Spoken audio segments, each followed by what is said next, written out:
Ya, bismillahirrahmanirrahim. Assalamualaikum warahmatullahi wabarakatuh. Terima kasih kerana terus kekal dan setia bersama kami di saluran berita RTM TV1, penseriman secara dalam Thailand di RTM Klik dan juga di semua platform media sosial yang kami bawakan bersama dengan anda langsung untuk naratif khas pada malam ini di TikTok, Facebook dan juga Instagram kami. InsyaAllah kita akan bersiaran selama sejam sehingga pada pukul 11 malam nanti.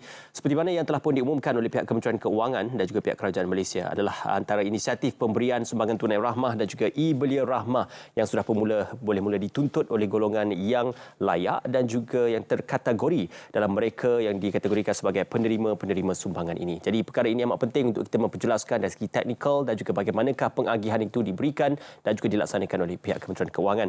Dan sudah pastinya secara eksklusif malam ini kita akan bersama dengan Yang Berhormat Datuk Seri Ahmad Maslan, Timbalan Menteri Keuangan 1 untuk bercakap lebih lanjut berkenaan tentang dua perkara yang akan dikerjakan pada malam ini dan juga beberapa aspek-aspek ekonomi yang berada di bawah purview ataupun di bawah lembayung Kementerian Keuangan. Assalamualaikum. Selamat malam Datuk Seri, apa khabar? Waalaikumsalam warahmatullahi wabarakatuh. Alhamdulillah, syukur saya dapat bersama dengan Ismail dan RTM. Alhamdulillah. Terima kasih bersama kami malam ini Datuk Seri. Ramai yang menantikan siaran pada malam ini untuk khasnya Datuk Seri menjawab pelbagai persoalan yang terbit berkenaan tentang dua perkara yang diumumkan inisiatif oleh pihak Kementerian Keuangan dan Kerajaan. Sumbangan tunai rahmah dan e-belia rahmah. Kita mulakan terlebih dahulu mukadimahnya berkenaan STR. Di lembayung STR itu apa sebenarnya falsafah ataupun hasrat oleh pihak Kementerian Keuangan Datuk Seri? STR, sumbangan tunai rahmah. Rahmah ini maksudnya kasih sayang, ihsan, ya.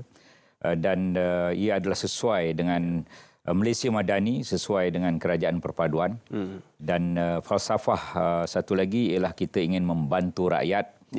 Dalam fikiran kita sebagai kerajaan ini, rakyat hendaklah diutamakan, rakyat nombor satu, maka kita ingin membantu rakyat. Itu falsafah pertama STR, sumbangan tunai rahmah. Yang kedua, yang selalu tidak disebut, ialah kita ingin membantu ekonomi setempat. Apabila rakyat diberikan tunai kerana mereka layak menerima atas kriteria yang tertentu, wang itu mereka gunakan untuk berbelanja. Sama ada berbelanja di kedai runcit, berbelanja di pasar malam, pasar Rabu, pasar tani, dan ia akan menjana ekonomi setempat. Penjanaan ekonomi ini dalam konteks ekonomi, Saudara Ismail, kalau RM1 dibelanjakan, dia dari segi kitaran ekonomi, dia bukan bernilai RM1, tapi dia punya lebih daripada itu. Bernilai RM2, RM3, RM3, RM4 dipanggil kesan gandaan ataupun multiplying effect. Jadi falsafah sumbangan tunai rahmah ini ialah untuk membantu rakyat dan yang kedua ialah untuk membantu ekonomi setempat. Okey. Termasuk juga dengan ia memberi impak kepada PKS ataupun mereka kecil dan sederhana apabila aliran tunai yang cukup aktif di pasaran dengan pemberian STR dan sebagainya. Tetapi sehingga PKS ataupun sekarang ini dikenali sebagai PMKS. PMKS ini ialah perusahaan mikro kecil sederhana. Di Malaysia ada lebih 1 juta PMKS yang ada. Bererti apabila kita memberikan tunai, keseluruhan jumlahnya berapa? Keseluruhannya ialah 8 bilion ringgit untuk tahun ini. 5 bilion ringgit sudah dibelanjakan untuk fasa pertama, fasa kedua, fasa ketiga. Jumlah penerimanya berapa, Datuk? Penerima 8.4 juta rakyat. Baik. 8.4 juta rakyat itu terdiri daripada 3 kumpulan. Kumpulan pertama, kumpulan isi rumah yang berpendapatan 2,500 dan ke bawah, anak lebih 5 orang atau lebih, mereka diberikan RM2,500. Kemudian jika mereka kumpulan apa yang dipanggil sebagai miskin tegar, masuk dalam senarai e-kasih, ada tambahan lagi RM600. Bererti 2,500 campur 600, jumlahnya 3,100 dan dia adalah merupakan bantuan tunai yang terbesar dalam sejarah negara kita. Saya bersyukur kerana saya berada di tahun permulaan bagaimana kita memberikan sumbangan terbesar tunai kepada rakyat. Selain daripada itu, kumpulan yang kedua ialah kumpulan warga emas hidup bersendirian. Warga emas tunggal, mereka diberikan RM600. Satu lagi ialah orang bujang. Mael tak bujang kan? Masih bujang, Datuk Seri. Mail dapat ke tidak? Tak apalah, saya mendahulukan yang lebih layak. Itu dia. Yang bujang dapat 350. Yang warga emas tadi 600. Kemudian ada lagi mengikut jumlah anak lah. Yang saya sebut tadi ialah anak 5 dan ke atas. Maka dia boleh diberikan sebanyak RM2,500. Okey. Selepas tempoh tuntutan itu berakhir, ada mungkin proses rayuan yang boleh dilaksanakan? Antara sebab kenapa saya hadir ni, kerana pada saat dan ketika ini sedang dalam proses rayuan, iaitu 3 Julai hingga 31 Julai. Ini proses rayuan. Dan proses rayuan ini antaranya ialah jika mereka dapati dalam sistem tu, mungkin ada 1-2 ialah, yang lain kita sistem itu cukup foolproof, cukup lengkap, kerana dia menyatukan 30 lebih kurang agensi untuk memastikan yang kita beri itu benar-benar layak menerima. Sebagai contoh, agensi yang kita libatkan ialah dari segi Jabatan Pendaftaran Negara. Jabatan Pendaftaran Negara itu tentunya kad pengenalan yang digunakan. Kemudian kita juga ada agensi lain seperti JPJ. JPJ ini kita nak tahu berapa banyak kereta yang dia ada. Katalah pendapatannya yang tertentu, kemudian keretanya jumlah yang tertentu, sama ada dia layak atau tidak layak. Dia ada 5 buah kereta, payahlah Ismail. Mana boleh orang ada 5 buah kereta besar pula tu. Tentulah sukar untuk dia dapat. Satu lagi ialah katalah dia sudah berkahwin misalnya, dia sudah berkahwin. Kemudian apabila dia bercerai, maka dia perlu melengkapkan data itu misalnya. Jadi perkara ini perlu sentiasa dilihat dalam portal hasil.gov.my. Senang je. Google, tentu handphone ada Google. Type je STR. Sumbangan Tunai Rahmah. Dan akan keluar laman sesawangnya? Akan keluar laman sesawang. Itu dipaparkan di TV. Cara-cara menggunakan. Dan kita cukup mudah. Sekarang ini semua di hujung jari. Type saja STR, Google, akan keluar portal yang berkaitan. Di situ ada kaedah mengisi borangnya, dan ada FAQ, soalan-soalan tentang sumbangan tunai rahmah ini. Datuk Seri, kapasiti Datuk Seri berada di sini pada malam ini mungkin untuk juga menjawab persoalan-persoalan yang terbit dalam sepanjang tempoh permohonan itu. Ada dikongsikan di laman media sosial juga yang ramai berkongsikan berkenaan tentang beberapa kesilapan teknikal ataupun beberapa pertikaian teknikal yang berlaku. Contohnya, kalau yang masih hidup dan meninggal dunia, kemudian disahkan status meninggal dunia, pertukaran status daripada bujang ke berkahwin ke kembali bujang dan sebagainya, itu menimbulkan pelbagai persoalan. Jadi bagaimana prosesnya untuk memastikan agar pendokumentasian itu dapat dilakukan, kemudian wang itu dapat ditunaikan, Datuk Seri? Yang penting data itu kita mesti update. Kita kemaskini data itu. Cara kemaskini ini ada beberapa kaedah. Ada 3. Kaedah pertama menggunakan online. Kaedah kedua boleh hotline. Hotline. Saya cuba tadi hotline. Apabila masuk nombor telefon, saya cuba. Dia kata talian ini sudah ditutup, dia beroperasi 9 hingga 5 petang, daripada Isnin hingga Jumaat. Bererti nanti saya kongsikan nombornya. Satu lagi, cara yang seterusnya, datang sendiri ke lembaga hasil. Lembaga hasil dalam negeri di setiap daerah kebanyakan ada pejabat lembaga hasil. Dulu lembaga hasil ni Ismail, panggil Mail. Boleh saja mana-mana, Datuk Seri. Orang takut nak pergi. Pejabat tu orang takut nak pergi sebab khawatir. Bukan dapat duit tapi kena bayar duit. Kena bayar duit. Sekarang ini kita menukar paradigm shift, kata orang putih, anjakan paradigma bagaimana kita menukar lembaga hasil dalam negeri, bukan hanya mengutip hasil tapi juga memberikan hasil kepada rakyat. Oleh itu, kalau kita inginkan bertanya dengan lebih lanjut secara berdepan, bersemuka, silalah ke pejabat lembaga hasil. Di setiap ibu negeri ada, di daerah ada. Kita jumpa. Itu kaedah ketiga. Yang pertama tadi online, type STR Google, dia akan keluar. Yang kedua, nombor kita panggil nombor yang kita sentiasa boleh call tu, hotline. Dan yang ketiga, kita datang sendiri di pejabat Lembaga Hasil Dalam Negeri, LHDNM di seluruh negara ada. Okey, di setiap cawangan. Ya. Datuk Seri masih ada bertanya, kalau sebelum ini ada yang mendapat dan layak dapat, termasuk dalam kategori penerima, tetapi untuk fasa kali ini masih belum ada yang dapat dan juga masih belum ada mungkin sebarang pengesahan untuk boleh ditunaikan sebagainya. Jadi ini mungkin perlu dijawab oleh pihak Kementerian Keuangan, Datuk Seri. Ya, sebelum jawab ni yang saya cari dalam kertas ni tadi, 9 pagi hingga 5 petang. Nombor hotline. Nombor hotline. Nombor ni free 1-800-88-2747. Saya ulang. 1-800-88-2747. 9 pagi hingga 5 petang. Kita boleh dapatkan. Kemudian ada juga apps, satu lagi. Apps kat Play Store, Apple Store, ada mengenai apps STR ini. Ya.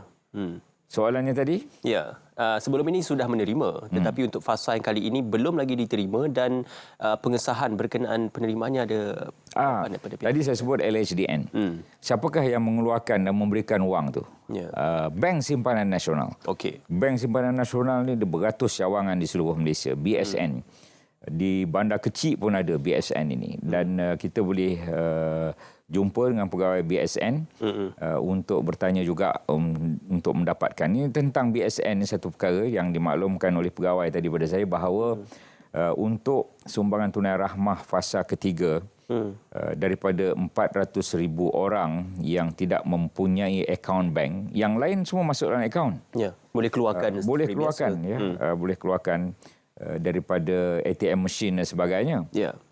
Tetapi ada 400,000 orang, entah kenapa mereka tidak memiliki akaun bank.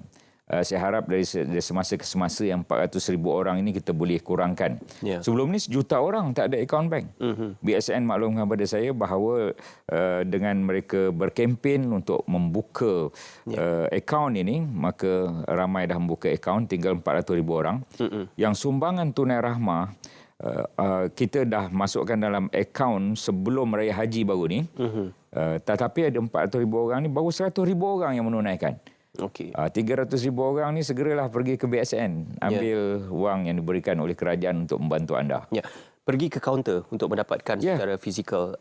Ada persoalan juga berkenaan tentang statusnya kredit gagal. Jadi bagaimana ingin mendapatkan itu? Apakah perlu pergi ke kaunter dan apa dokumen yang perlu dibawa kalau nak ke kaunter, Datuk Seri? Bawa kad pengenalan je. Okey. Kad pengenalan itu kita punya lesen yang besar dalam apa juga urusan.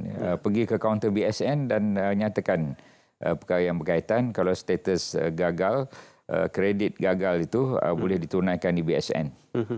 Berapa jumlah peruntukan yang secara kasarnya diperuntukkan oleh pihak Kementerian Keuangan dan pihak kerajaan bagi memastikan kesemua penerima menerima manfaatnya dalam setiap fasa STR ini?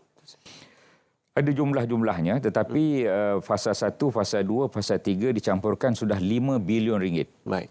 Kalau dicampur fasa 4, bila fasa 4 Ismail? Dijangka November. Okey. Dijangka November tahun November ini untuk fasa 4. Dan fasa 4 itu habislah 8 bilion ringgit tadi. Jadi kita berikan 8 bilion ringgit ni bukan angka yang kecil. Dia bukan 8 milion, 8 bilion. Fasa 4 nilainya sama atau bertambah, Datuk Seri? Lebih kurang lah. Apabila maknanya bertambah sedikit lah. Bertambah sedikit sebab itu dijangka 3 bilion. Sebab sekarang ni dah 5 bilion kita berikan. Jadi kita harap yang penting tentang sumbangan tunai rahmah ini, kita dah mengubah suai beberapa perkara. Sebelum ini tidak sampai ke RM5,000 pendapatan. Sekarang ini sehingga RM5,000. Dengan lain perkataan, ada M40. M40 yang kategori bawah sedikit yang boleh memperolehi sumbangan tunai rahmah. Bererti sumbangan tunai rahmah bukan hanya untuk B40, bottom 40, bawah 40, maksudnya bawah 40%, bukan bawah 40 tahun umur, bawah 40% pendapatan, bukan hanya untuk itu tapi juga untuk M40. Selalu M40 ini menyebut apa untuk kami ya. Kami membayar cukai tetapi tidak mendapat manfaat. Ini adalah sebahagian daripada manfaat untuk M40 juga. Okey, nak bercakap tentang apa manfaat yang digambarkan oleh mereka, kita juga nak dengar apa kata warga masyarakat seketika nanti dan kita akan kembali selepas ini.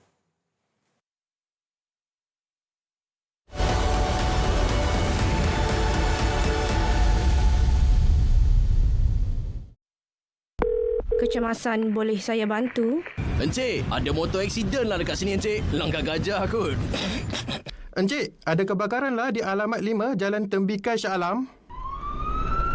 PGO dari FRT Shah Alam didapati tiada kebakaran berlaku di sini. Over.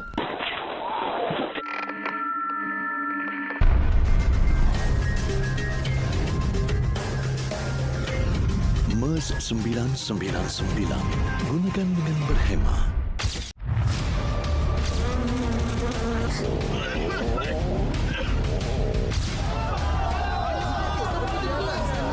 Kampung kita ni kotor lah tu. Saya pun sudah sakit perut ni tu. Kata kita ramai-ramai gotong royong bersihkan kawasan kita.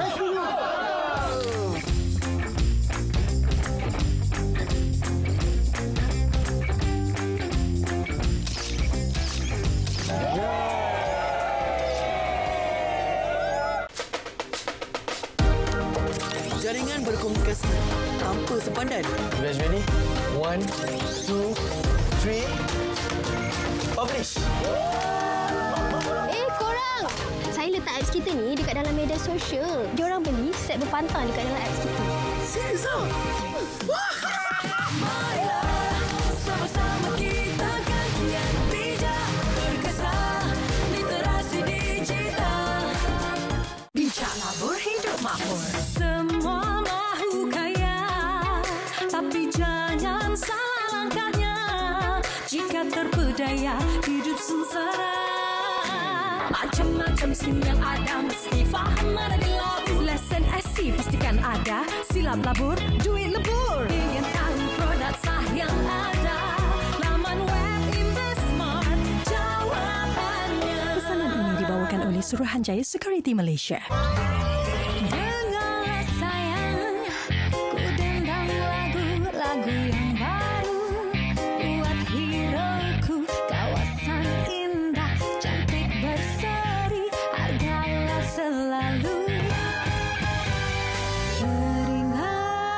Keringatmu membasahi pipimu, cantik-cantik kawasanku. Engkau hidupku, lupakanlah sementara lelahmu ini. Jangan lupa dengarlah sayang, engkau hero yang tak didendam.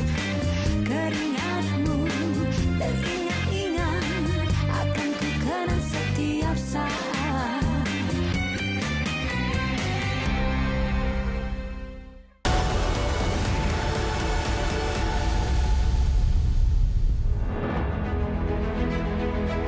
Selain daripada makanan, kita juga kena consider pengangkutan untuk pergi ke kelas. Ada penambahbaikan dari segi penelitian jumlah tu secara spesifik kepada mana-mana bidang ataupun jangka masa tertentu. Adakah bantuan ini untuk sepanjang sebulan tu dia boleh bertahan ataupun tidak?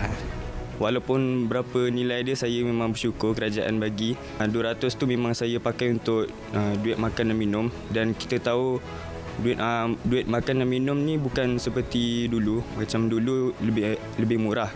Ibli Rahmah ni mereka beri waktu hujung SEM dan mostly pelajar pun nak keluar daripada universiti, so tak ada berapa impak sangatlah RM200 tu. Saya gunakan e-belia ni untuk beli barang keperluan seperti skincare dan juga kuda-kudapan lah untuk saya study malam-malam kan. So since e-belia ni pun diberikan waktu hujung SEM, jadi memang kebanyakan barang keperluan saya dah habis. So memang dia bagi e-belia ni pada waktu yang bersesuaian lah. Kita dapat untuk belanja untuk kita punya expenses kita sebagai pelajar, keperluan kita iaitu dari segi makanan ataupun kita beli buku-buku keperluan. Sebenarnya benda ni dia membuka mata anak-anak muda kita iaitu dari segi financial literacy kita. Cara kita nak menjaga duit itu untuk keperluan saja, bukan untuk kehendak. Dia dapat kurangkan bebanan ibu bapa yang bagi allowance kepada anak. Ya, kita bersama kembali bersama dengan Yang Berhormat Datuk Seri Ahmad Maslan, Timbalan Menteri Keuangan 1 untuk bercakap tentang sumbangan tunai rahmah dan e-belia rahmah yang disebutkan oleh anak-anak muda kita tadi. Sebelum kita beralih kepada e-belia rahmah tu Datuk Seri, satu lagi persoalan berkenaan sumbangan tunai rahmah ini bagi mereka yang berada di kawasan pedalaman ataupun di remote area khususnya di Sabah dan Sarawak. Bagaimana proses menunaikan sumbangan dan juga tuntutan tersebut Datuk Seri? Yang kita anggap kawasan pedalaman ini contohnya di Sarawak ada 25,000 orang, di Sabah ada 20,000 orang dan kita akan mengadakan bas bergerak, bank bergerak untuk melaksanakannya. Kita ada perbandaraan Malaysia Sarawak PMS dan perbandaraan Malaysia Sabah PMS juga. Mereka adalah agensi kita di Sabah dan Sarawak untuk melaksanakan. Dan penunaian ini akan dibuat pada hujung Julai dan awal Ogos. Mereka akan bergerak ke lokasi-lokasi. Kita sentiasa berhubung. Adalah nanti pengumuman-pengumuman oleh pejabat daerah ataupun ahli-ahli parlimen yang berkaitan. Okey, akan diuruskan dan juga diberikan koordinasi untuk pasti. Kita tidak akan menyimpan duit itu. Kita kena berikan keseluruhannya kepada mereka yang berhak. Ya, dalam tempoh sehingga rayuan itu difahamkan sehingga 31 Julai. Apa antara tuntutan-tuntutan proses-proses rayuan yang boleh dilaksanakan dan juga untuk tempoh rayuan itu Datuk Seri? Antara rayuannya dulu dapat, sekarang tak dapat. Maka mereka kena maklumkan kenapa dulu saya dapat, sekarang saya tak dapat. Satu lagi ialah dulu bujang, sekarang dah kahwin.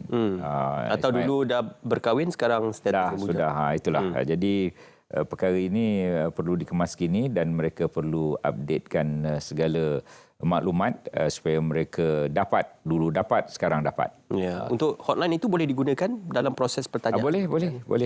Hotline boleh. Tetapi kalau rasa ada masa, tak jauh tempatnya, pergilah berjumpa sendiri dengan pegawai.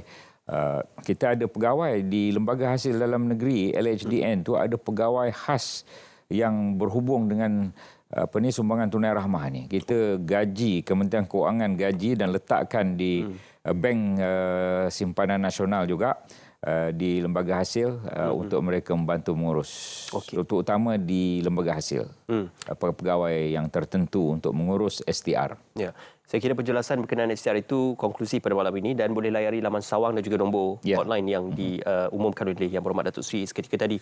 Kita beralih ke e-belia rahmah memberikan sumbangan kepada belia berusia 18 hingga 20 tahun dan juga mungkin kepada para pelajar Institut Pengajian Tinggi sepenuh masa. Dalam ketika ke saat ini, sudah berapa nilai tuntutan bagi e-belia rahmah itu Datuk Seri? Ini satu angka yang malam ini kali pertama kita nyatakan angka itu. Angkanya agak menakjubkan, iaitu 90% sudah menunaikan daripada 2 juta mereka yang layak. 90%. Walhal masa yang kita berikan itu sehingga Ogos. Daripada kita bagi tempoh 2 bulan. Dalam tempoh 2 bulan ini belum lagi sebulan sudah 90%. Jadi dengan perkataan memang diperlukan RM200 oleh mereka yang berumur 18, 19, 20 dan juga sebagaimana Saudara Ismail sebut tadi, pelajar sepenuh masa di institusi pengajian tinggi awam dan swasta. Maka mereka ini layak memohon dan layak menerima. Dan permohonan itu sebenarnya jika kelayakannya betul maka mereka diluluskan dalam masa 3 hari. Ada yang 1 hari dah dapat. 3 platform untuk tuntutan. Settle, satu lagi ialah Boost, satu lagi ialah Touch and Go. 3. Dan dia sebenarnya boleh digunakan. Apakah falsafah? Tadi falsafah juga ni Tadi falsafah untuk membantu rakyat dan mengembangkan ekonomi setempat. Ini pun ia juga untuk membantu orang muda dan mengembangkan ekonomi setempat. Dan satu lagi ada falsafahnya, iaitu untuk kita membiasakan diri kepada digital economy. Okey. Ini penting sebab apabila kita berhadapan untuk masa yang kehadapan ini, tentunya apa yang berlaku ialah semakin moden, segala transaksi apa yang dipanggil sebagai tanpa tunai, cashless transaction, maka kita ingin anak-anak muda ni membiasakan tentang e-wallet, e-dompet ini supaya mereka boleh menunaikan menggunakan handphone dan segala aplikasi yang saya sebutkan tadi, Settle, Boost dan juga Touch and Go. Dan juga yang ada QR code Duit Now. QR code Duit Now ni ada di mana-mana. Dan saya ingin maklumkan bahawa mengikut perkiraan Kementerian Kewangan Bank Negara, ada 1.7 juta outlet PKS, restoran, kedai yang sudah ada kemudahan itu, 1.7 juta. Jadi, boleh membeli barang keperluan harian. Keperluan harian. Alat tulis. Alat tulis sebagaimana yang disebut tadi. Jangan beli perkara yang tak berfaedah lah. Okey, Datuk Seri, difahamkan cashless ini ia tidak boleh ditunaikan. Tetapi ada juga laporan ataupun kisah-kisah mereka yang berjaya menukarkan kepada bentuk tunai. Apa itu dibenarkan, Datuk Seri? Tidak dibenarkan. Minta maaf banyak-banyak. Kita tidak benarkan ditunaikan, dan kalau ada sesiapa yang mengatakan mereka boleh menunaikan EBR ini, tadi STR, ni EBR, e-Belia Rahmah ini, itu tidak betul. Itu scam. Penipuan. Oleh itu, saya harap tidak terjebak. Ada yang mengatakan bayar RM15, mereka boleh dapat lagi baki RM185 tunai. Tak betul. Jangan terjebak. Kadang-kadang kalau hilang terus penipuan itu tak ada ganti. Kita tak akan menggantikan. Jadi hati-hati anak-anak muda di luar sana, ada scammer. Kita hidup ni, Mak, pertama, kita jangan menipu orang.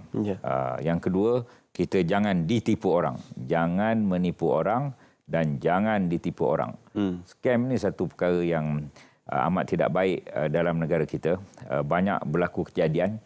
Dan kita ada NSRC, satu agensi yang menjaga dan memantau dan mengambil tindakan mengenai scam ni.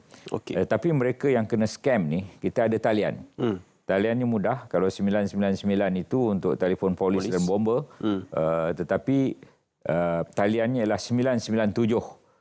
Dan kita boleh menelpon kalau kita kena scam penipuan keuangan oleh pelbagai pihak ni. Jadi harap kita berhati-hati.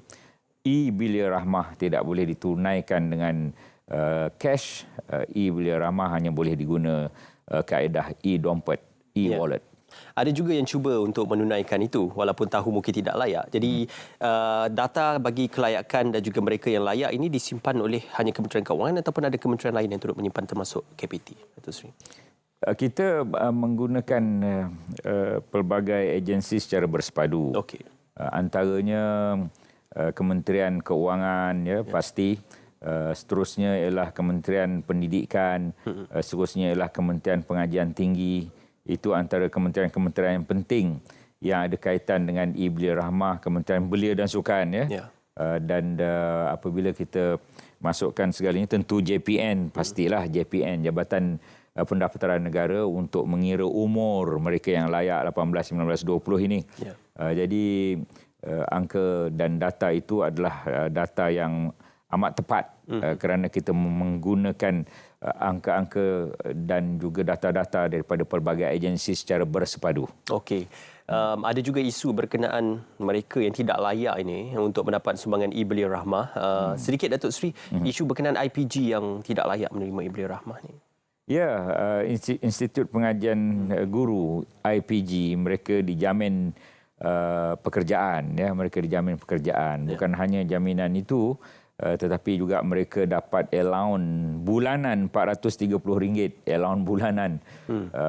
Pelajar-pelajar institusi pengajian tinggi yang lain tidak dijamin pekerjaan dan mereka tidak dapat allowance bulanan. Oleh itu, IPG, pelajar-pelajar IPG, minta maaf, kita tak dapat memberikan EBR ini kepada mereka.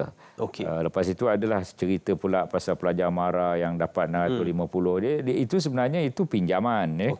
Pinjaman, dia bukan allowance. Jadi berbeza pinjaman dan allowance.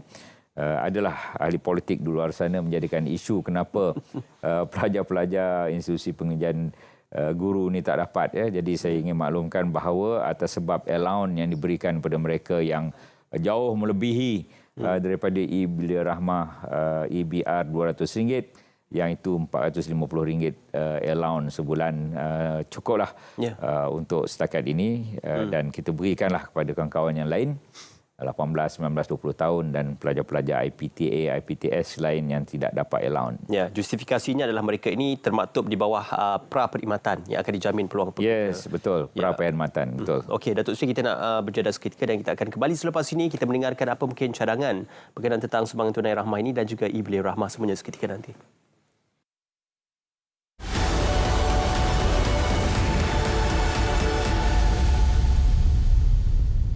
Kita buat satu app ni. Semua bisnes kat dalam kampung ni, kita letak dalam satu app. Baru kita boleh buat orang bandar ni berhubung dengan orang kampung.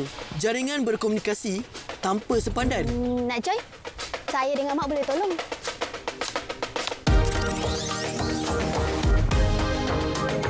You guys ready? 1, 2, 3. Publish! Korang! Saya letak apps kita ni dekat dalam media sosial. Diorang beli set berpantang dekat dalam apps kita. Serius ah?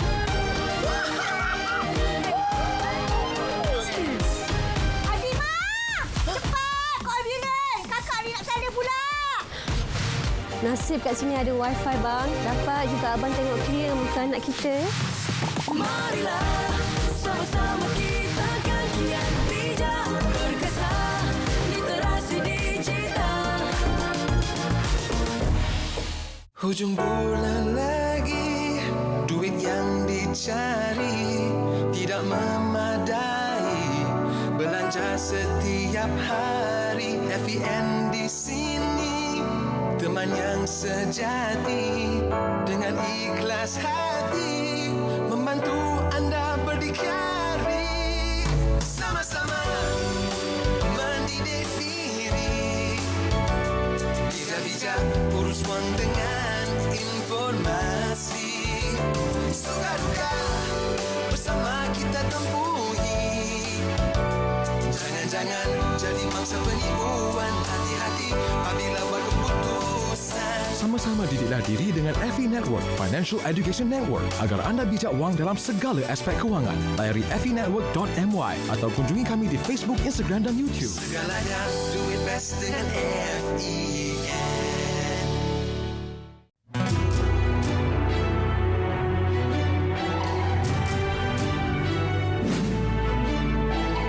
Peradaban kita bangunkan, bina kota, bina insan. Dari budi jadi budaya, bina asas kemampanan. Kesejahteraan masa depan. Ayo seluruh anak pertiwi, bangunkan Malaysia madani. Sepenuh hati, jiwa, semangat, terus meyakini Malaysia madani. Ayo seluruh anak pertiwi, semarakkan Malaysia madani. Sepenuh hati, jiwa, semangat, terus meyakini Malaysia madani.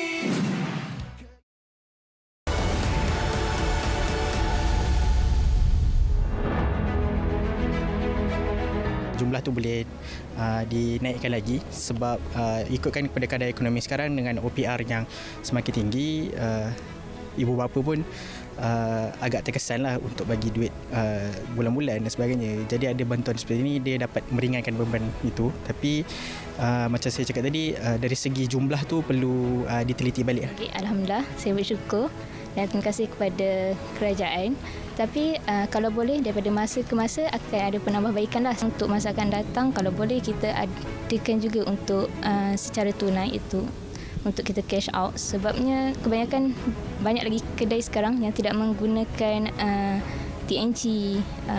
Jadi pembayaran untuk membeli barang tu agak sukar lah. Saya berharap agar kerajaan boleh cek semula nilai-nilai supaya pelajar dapat pakai duit tu dengan secukupnya dan tempoh waktu pemberian tu menepati dengan tempoh masa pelajar lah. Mungkin boleh berikan peluang untuk pelajar cash out duit tersebut supaya kita boleh gunakan duit tu dekat lebih banyak tempat lagi, sebab tak semua tempat yang kita boleh scan Touch 'n Go dan sebagainya. Jikalau daripada pihak kerajaan boleh beri inisiatif untuk bagi lebih, itu part dia lah.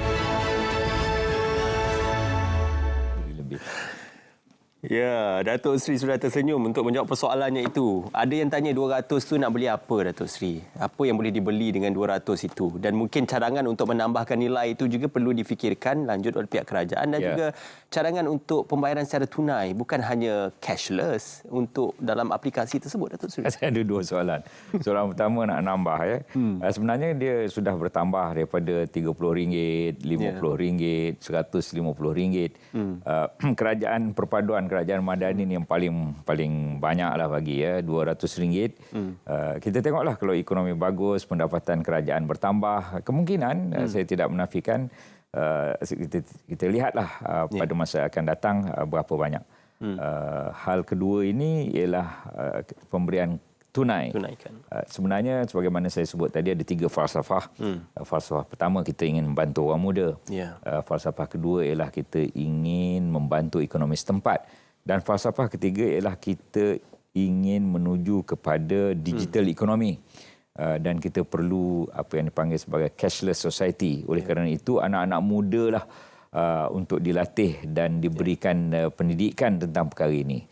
Setakat ini tak adalah cadangan kerajaan untuk memberikan tunai, tapi kita lebih kepada apa yang saya sebut tadi, digital economy, cashless society, yang mana di luar sana perkara ini sedang dilaksanakan dan kita tidak mahu Malaysia tertinggal dan generasi tertinggal daripada menggunakan perkara ini. Satu lagi ialah setiap settle, boost dan juga Touch 'n Go ni dia ada tambahan-tambahan manfaat, voucher, bonus dan segala points kan. Itu penting, dia juga menambah lagi pendapatan dengan kaedah yang demikian. Kalau kita bagi tunai tak ada segala perkara itu. Ya, banyak rebate yang boleh. Ya, rebate dan sebagainya itu. Masih lagi bercerita berkenaan menunaikan itu, tujuan cashless itu yang diberikan oleh pihak kerajaan.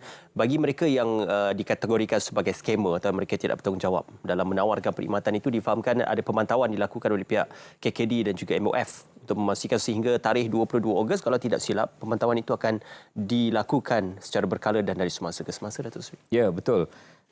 Apa yang disebut oleh Ismail itu, bahawa Kementerian Kewangan dengan kerjasama Kementerian Komunikasi dan Digital, Kementerian TV1 ni, kementerian tempat Ismail bekerja ni, bahawa kita ingin mengenal pasti dan kita ingin mengambil tindakan terhadap scammer ni. Jadi hati-hati di luar sana. Jika mereka menggunakan QR code yang tertentu, lepas itu menggunakan QR code itu boleh menunaikan sebagainya, kita boleh kesan. Kita boleh kesan dan tempohnya sehingga 22 Ogos ini. Sebab selepas itu dah habis dah. Jadi sehingga 22 Ogos ini segala kegiatan scam itu akan kita pantau dan kita akan ambil tindakan. Jangan buat kerja tak bagus lah. Kita ingin buat perkara yang baik ni, kita sama-samalah membuat perkara kebaikan dan jangan menipu-menipu ni. Sekali lagi, kalau kita boleh jadikan amalan dalam hidup kita, hidup ini jangan menipu orang dan hidup ini jangan ditipu orang. Okey, masih ada 200,000 yang belum melakukan tuntutan. Ini juga concern atau kerisauan kita kerana ada juga mungkin golongan beli atau golongan sasar ini yang tidak menggunakan sebarang bentuk aplikasi e-tunai tersebut. Mungkin juga di kawasan luar bandar ataupun mereka yang tidak pernah menggunakan aplikasi ini digalakkan supaya memuat turun dan juga menikmati kerana mereka ini layak tetapi tidak tahu dan mungkin tidak cakna dengan tuntutan itu. Ya, jika ada 1,800,000 orang boleh melakukan, maka 200,000 lagi tentu boleh melakukan. Saya harap yang 200,000 itu mungkin mereka tidak tahu tentang cerita ni. Saya berharap rakan-rakan mereka yang lain tolong beritahu. Umur 18, 19, 20 ni dia punya rangkaian cukup kuat. Dia punya TikTok cukup hebat. Tolong beritahu kawan-kawan tentang EBR, E-Belia Rahmah ini. Dan tolong bantu kawan-kawan yang tak berapa tahu bagaimana untuk melaksanakannya, untuk melakukannya. Terutama kawan-kawan kita yang ada di kampung, kawan-kawan kita yang tidak senasib baik kita lah. Ada sedikit pendidikan dan kemahiran, tentu ada seorang dua di luar sana yang kita perlu bantu supaya mereka juga tidak terlepas daripada mendapat manfaat daripada RM200 yang kita berikan kepada belia 18, 19, 20 dan mereka yang ada pendidikan tinggi ini tentu mereka tahulah ya. Kita harap rakan-rakan anak muda belia di pedalaman keluar sekejap ke bandar dan bertanya kawan-kawan ya, bahawa ini ada satu peluang dan kita jangan lepaskan peluang ni. Okey. Kalau muskil lagi, boleh lagi melayari mungkin laman Sesaun Datuk Seri juga yang sentiasa terbuka untuk berkongsikan maklumat-maklumat dan juga informasi ini, Datuk Seri. Ya tentu. Google aja E-Belia Rahmah akan keluarlah. Sekarang ini semua maklumat di hujung jari. Google STR Sumbangan Tunai Rahmah, maka akan keluarlah segala. Kalau STR itu, Google saja STR dia terus keluar Sumbangan Tunai Rahmah. E-Belia Rahmah juga senang kita dapatkan maklumat-maklumat itu. Saya harap kita manfaatkan STR dan EBR ini. Dua perkara yang amat penting dalam payung rahmah. Masya Allah. Payung rahmah. Kasih sayang dan juga ihsan. Ya, itu tema utama dan falsafah utama dalam Malaysia Madani ini. Madani ini apa, Mail? Madani ini ialah tamadun. Tamadun tinggi berteras nilai murni. Itu maksud Madani. Tamadun tinggi berteras nilai murni. Satu lagi Madani ini apa? Madani ini ialah untuk kita maju tiga perkara. Maju yang pertama ialah maju pemikiran. Itu penting, maju pemikiran. Seterusnya ialah maju kerohanian. Sebab kita inginkan jasmani dan rohani, maka satu lagi kemajuan yang ketiga dalam Madani ini ialah kita inginkan kemajuan kebendaan. Tiga jenis kemajuan dalam Madani. Maju pemikiran, maju rohani dan juga maju kebendaan. Dan kita ingin tamadun tinggi, kita ingin membina tamadun tinggi Madani ini berteraskan nilai-nilai murni. Antara nilai-nilainya ada yang tercatat dalam perkataan Madani itu sendiri, antaranya ialah mampan, yakin, daya cipta, ihsan, itu antara perkaranya. Alhamdulillah. Di bawah lembayung Kerajaan Perpaduan juga Kerajaan Madani. Halas, Datuk Seri, kita bercerita tentang Sumbangan Tunai Rahmah dan juga E-Belia Rahmah. Tapi kita ada banyak masa lagi. Kita ada banyak masa, banyak isu yang kita akan bangkitkan lagi. Boleh, Datuk Seri. Kita terus saja kepada isunya. Hari ini diumumkan OPR pada petang tadi oleh Bank Negara Malaysia dikekalkan pada mata. Ya, dan boleh direspon sedikit berkenaan tentang pengkekalan dan juga pengumuman tersebut, Datuk Seri. OPR, kadar dasar semalaman. Overnight Policy Rate, OPR. Malaysia 3.0%. Dah lama Malaysia ni OPR-nya 3.0%. Sebelum COVID lagi 3.0%. Malaysia yang paling tinggi OPR ialah 3.25%. Dan ianya tentu ada kaitan dengan interest rate kadar faedah bank pinjaman kita ya. Kemudian apabila negara kita kena COVID, 3.25 dan 3.0 itu diturunkan sehingga 1.75% OPR. Tetapi bila COVID dah selesai, banyak perkara yang ditarik di negara kita ini kembali pada asal. Apakah antara perkaranya? Contohnya moratorium daripada membayar balik pinjaman bank kita tarik. Contohnya KWSP dengan pengeluaran yang begitu banyak kita hentikan. Contohnya pakai mask, dah tak perlu pakai mask.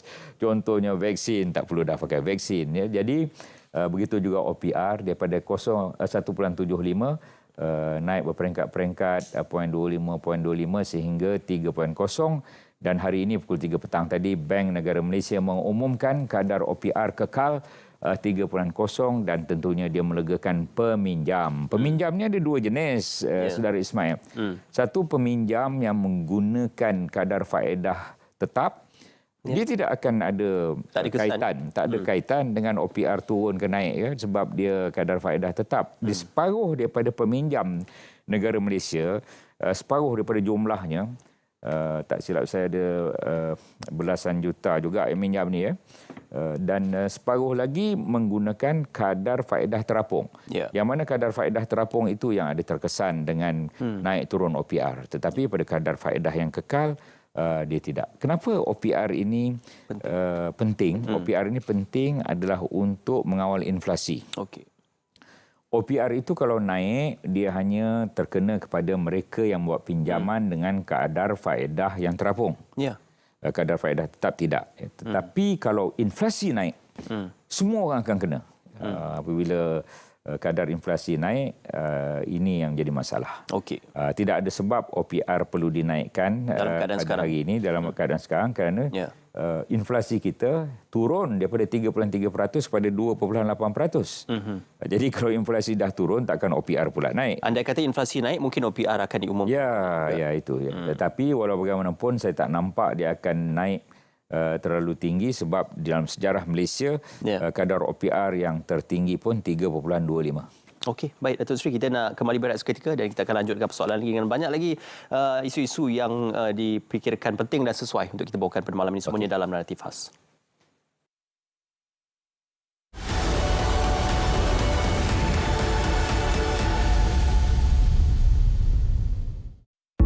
Malaysia antara 10 negara dengan kadar transplantasi terendah di dunia pada tahun 2021. Kini, anda boleh mendaftarkan diri sebagai penderma organ melalui MySejahtera. Jom daftar dan kemas kini sebagai pengikrar derma organ. Satu ikrar, sejuta harapan. Untuk maklumat lanjut, layari www.dermaorgan.gov.my. Ini Bob. Bob adalah seorang penyelam marin. Setiap hari, Bob mendapati semakin banyak plastik dihanyutkan ke dalam laut. Kesannya boleh mengakibatkan jumlah plastik melebihi daripada hidupan laut menjelang 2050 jika tindakan tidak diambil. Dianggarkan 50% plastik yang dihasilkan adalah plastik sekali guna dan 13 juta tan plastik dihanyutkan ke laut. Kerana sayangkan alam sekitar, Bob mengambil inisiatif membersihkan sisa plastik.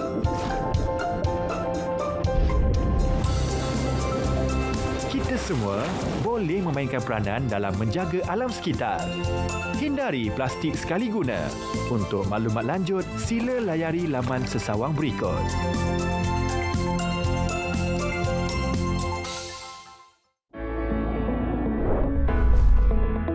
Malaysia sebuah negara yang kaya dengan kepelbagaian biodiversiti dan tersenarai sebagai 17 negara megadiversity di dunia. Jabatan Perikanan Malaysia berusaha untuk mengenal pasti dan menambah bilangan kawasan sentuari perikanan darat bagi spesies hidupan air tawar yang terancam. Spesies akuatik asli terancam kesan daripada pembukaan tanah, pengubahsuaian sungai dan pelepasan umum spesies asing. Anda boleh membantu mengatasinya melalui pemantauan oleh komuniti, mempromosi spesies ikan asli, aktiviti penguatkuasaan, kerjasama pintar melalui jaringan pihak berkepentingan dan memperkasa komuniti setempat melalui rahsia pemilikan terhadap sungai. Untuk maklumat lanjut, layari www.dof.gov.my. Lindungi ikan asli. Himpunan peristiwa, kisah suka duka, konflik antarabangsa. Terkini kami rangkumkan secara komprehensif terus ke kaca TV anda. Saksikan berita dunia Isnin hingga Jumaat 11 malam di TV1 dan saluran berita RTM.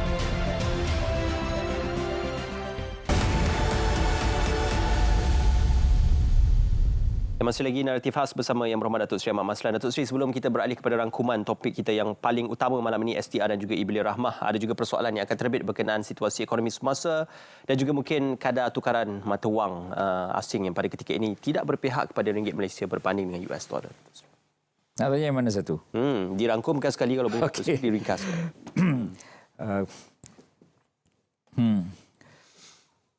Tersentak sekejap atas soalan tu. Dia beginilah. Antara data-data utama ekonomi negara ini ada beberapa data utama. Data pertama, kadar inflasi. Kita dah turun daripada 3.3% kepada 2.8%. Inflasi yang terkawal. Data kedua ialah kadar pertumbuhan ekonomi. Kadar pertumbuhan ekonomi kita pada suku pertama ialah 5.6%. Suku kedua belum diumum lagi. Saya yakin kalaupun dia tidak melebihi 5.6%, tentunya angkanya adalah memberangsangkan. Itu yang kedua dari segi pertumbuhan ekonomi. Data ketiga ialah kadar pengangguran. Kadar pengangguran Malaysia ialah 3.5%. Dalam istilah ekonomi ada dipanggil sebagai full employment level ataupun kadar guna tenaga penuh. Kadar guna tenaga penuh ini ialah 4%. Tetapi kita di bawah kadar guna tenaga penuh iaitu 3.5%, bererti kadar pengangguran kita amat-amat terkawal. Itu perkara yang ketiga. Yang keempat apa dia tentang nak tahu kukuh ataupun tidak ekonomi sebuah negara ini ialah kadar defisit. Defisit kita ialah 5.6% yang kita nak turunkan kepada 5% dan kita dalam proses untuk menurunkan kadar defisit. Seterusnya, nak tahu ekonomi itu baik atau tidak ialah berapa hutang. Berapa hutang, adakah mampu atau tidak membayar hutang. Hutang kita 1.2 trilion campur dengan apa yang kita panggil sebagai contingent liabilities, 300 lagi bererti 1.5 trilion ringgit. Itu mengenai jumlah hutang kerajaan Malaysia. Campur liability. Adakah kita mampu untuk membayar hutang itu? Itu satu perkara. Mampu sebab jumlah pembayaran hutang kita cuma 15% daripada hasil dan kita berusaha untuk mengurangkan kadar bayaran itu bawah daripada 15% daripada hasil. Bererti kita boleh membayar hutang kita. Itu menunjukkan ekonomi kita kukuh. Tetapi di luar sana dalam ceramah-ceramah mereka hanya melihat ringgit. Tidak adil. Tapi ada negara yang kadar hutangnya 50% daripada jumlah hasil. Itu juga mungkin maknanya Malaysia lebih baik berbanding Malaysia jauh lebih baik sebab kita 15% daripada bajet tahunan daripada hasil untuk kita membayar hutang itu amat-amat tinggi dan kemudian hutang kita ini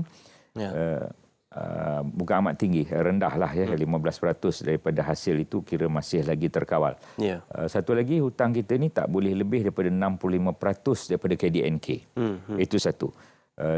Sekarang ni 62% daripada KDNK. Kita masih ada lagi 3% daripada shilling yang telah ditetapkan oleh Parlimen dan telah didebatkan dan diluluskan di Dewan Rakyat. Dulu 55%. Ketika COVID 2 tahun kita naikkan 2 kali. 60% daripada KDNK, keluaran dalam negara kasar, tak boleh lebih daripada itu. Itu shilling yang kita letakkan sendiri. Satu lagi ialah sekarang ini 65% shillingnya dan kita guna 62%. Kemudian hutang kita ni 97% sumber dalam negara. Hanya 3% sumber luar negara, bererti turun naik tukaran asing itu tidak akan menjejaskan. Itu sebab kita hanya dapat hutang itu hanya 3% daripada sumber luar negara. Kalau sumber luar negara itu banyak, maka dia akan terkesan dengan turun naik kadar ringgit. Cuma tukaran tunai ringgit berbanding US dollar itu tidak merisaukan pada ketika ini, Datuk? Dua sudut pandang. Dua sudut pandang. Satu sudut pandang yang negatif, satu sudut pandang yang positif. Kita tengok yang negatif dulu. Yang negatif ialah dia akan meningkatkan import. Meningkatkan kos import apabila kadar tukaran asing sebagaimana yang ada sekarang ini meningkatkan kos import barangan yang kita beli daripada luar. Tapi dari satu sudut lagi, apabila kos import itu boleh meningkat, kita gunalah barang keluaran tempatan. Okey. Jadi kita kena menggalakkan barangan keluaran tempatan. Kemudian dari segi nilai ringgit yang sekarang ini menyebabkan orang ada bertambah kos untuk melancong ke luar negara ataupun anak belajar di luar negara. Ya. Melancong ke luar negara ini kita tukarlah. Kita melawat Malaysia, melancong cuti-cuti Malaysia, lawat negara kita sendiri. Ada banyak tempat lagi yang kita tak pergi. Orang-orang Semenanjung banyak lagi tak pergi ke Sabah, banyak lagi tak pergi ke Sarawak. Sabah dan Sarawak negerinya cukup menarik sebenarnya, ya, melancong dalam negara. Okey. Apabila kita itu dari segi sudut negatif. Sudut positif. Ada sudut positif. Antara sudut positif ialah dari segi ekspor. Ya. Ekspor kita akan berkembang jika permintaan daripada luar itu besar, maka ekspor kita akan berkembang kerana kita menggunakan ringgit dibanding dengan mata wang luar negara itu, ekspor kita dilihat lebih murah. Kalau import tadi lebih mahal. Satu lagi apa kebaikan? Pelancong akan datang. Dan telah datang dan sedang datang ke negara kita berduyun-duyun lah, ya.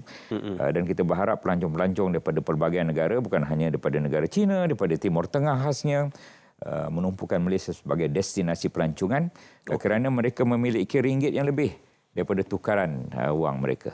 Tetapi adalah tidak adil jika kita membandingkan ringgit hanya dengan US dollar. Kita perlu membandingkan ringgit dengan nilai mata wang yang lain. Renminbi, yen. Dan apabila kita lihat ada kemerosotan ringgit dibanding US dollar, mata wang lain merosot lebih teruk daripada ringgit. Termasuk renminbi, termasuk peso, termasuk yen. Kemerosotannya lebih daripada ringgit. Ini adalah hal yang melibatkan peringkat antarabangsa. Antaranya ialah kadar faedah yang tinggi di Amerika Syarikat. 5.75, kita 3.0, ya. Jadi mereka mengeluarkan dolar dan meletakkan di US. Itu di antara sebab. Apakah yang perlu kita buat? Demand terhadap ringgit perlu ditingkatkan. Apabila permintaan terhadap ringgit itu meningkat, maka mudah-mudahan nilai ringgit akan meningkat. Bagaimana kaedah kita untuk meningkatkan permintaan terhadap ringgit? Antaranya ialah pengeksport yang menggunakan US dollar itu hendaklah menukarkan US dollar pada ringgit. Itu satu. Satu lagi, kita memerlukan pelancong untuk membeli ringgit kita, ya. Jadi lebih ramai pelancong datang, maka ringgit kita akan diminta lebih. Demand terhadap ringgit akan lebih, maka insya-Allah ringgit akan mengukuh pada masa-masa akan datang. Satu lagi saya nak beritahu ni tentang kestabilan politik. Sikit sebanyak dia mengganggu pemikiran mereka yang terlibat. Ini kita akan ada 6 PRN. Saya ingin maklumkan pada rakan-rakan di luar sana, kepada penganalisa dan sebagainya. Satu perkara yang penting apa dia? Apa juga keputusan pada 6 PRN itu, dia tidak akan menjejaskan keputusan yang telah dibuat oleh rakyat untuk PRU 15.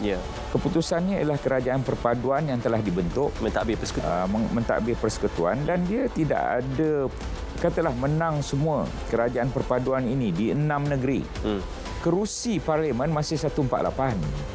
Setakat inilah masih 148, 2/3 majoriti. Katalah menang separuh, kalah separuh, maka dia status quo. Masih lagi 148, tak berubah kerajaan pusat. Katalah yang saya tak yakinlah akan kalah semua, insya-Allah kita boleh menang 3 atau tambah lagi 2, ya. Optimis, ya. Optimis, kita optimis. Insya-Allah. Jadi dengan perkataan saya ingin maklumkan bahawa politik Malaysia akan stabil. Penganalisa di luar sana perlu menyatakan bahawa apa yang berlaku di negeri dia berbeza dengan pusat. Tapi buatlah pilihan yang bijak. Pilihan yang bijak itu apa dia? Biarlah kerajaan negeri itu selari dengan kerajaan pusat. Okey. Saya no comment on that, Datuk Seri. Cuma saya ingin mengajak orang ramai untuk kembali dan juga turun mengundi, menunaikan tanggungjawab masing-masing supaya kita menggalakkan agar demokrasi ini dapat diangkat melalui pilihan raya yang lebih adil. Terima kasih Yang Berhormat Datuk Seri untuk penjelasan tersebut. Sebarang masalah yang diajukan berkenaan dengan Sumbangan Tunai Rahmah dan e-Bilik Rahmah seperti yang dinyatakan boleh melayari laman sesawang tersebut yang dinyatakan tadi dan juga nombor hotline. Jika pelajar ada masalah, temui HEP, Hal Ehwal Pelajar masing-masing di institusi pendidikan masing-masing. Okey, baik, terima kasih Datuk Seri. Yang Berhormat Datuk Seri Ahmad Maslan, Timbalan Menteri Keuangan 1. Terima kasih MOF bersama kami malam ini. Dengan itu, Assalamualaikum. Salam Malaysia Madani. Selamat malam.